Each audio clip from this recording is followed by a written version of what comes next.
Hello, I'm Evan Nolan, the president and co-founder of the United States Athletics Hall of Fame, here with another nominee for inaugural class. You know what? Jackie Robinson was to team sports in this country. Althea Gibson was to the incredibly racially segregated sport of tennis. Born in Silver, South Carolina to sharecroppers in 1927, she and her family would move as part of the Great Migration up to Harlem in 1930. Now, the apartment she lived in Harlem was in a neighborhood where they actually blocked the streets off during the day so the kids could play organized sports. And Gibson took full advantage. She got very, very good at paddle tennis and actually became New York City's women's champion when she was only 12.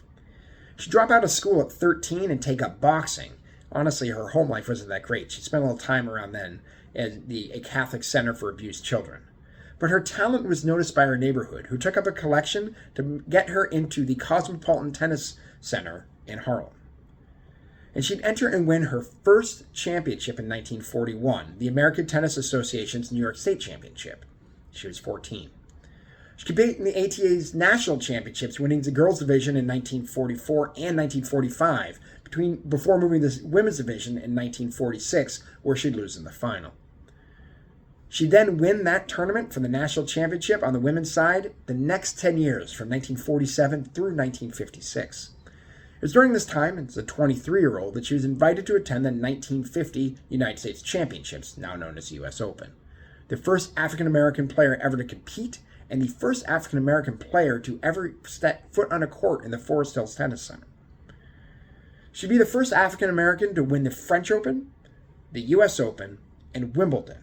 Actually, when she won Wimbledon, she became the first winner ever to have Queen Elizabeth II present her with a trophy. In all, she'd win 56 titles with 5 Grand Slams, 5 doubles Grand Slams, 1 mixed doubles Grand Slam, and would be named AP Athlete of the Year on 2 separate occasions. She had done what no one else had ever done and opened doors for all those who came behind her. As she once said, shaking hands with the Queen of England was a long way from being forced to sit on the colored section of the bus. She's an inspiration from beginning to end. You can vote for Althea Gibson or any of our other nominees to the United States Athletics Hall of Fame at www.nothallofame.com/USA. Voting will continue between now and we make our announcement November 1st, so vote as often as you like, as long as it's only once a day. I'll be back soon with another nominee, but until then, take care.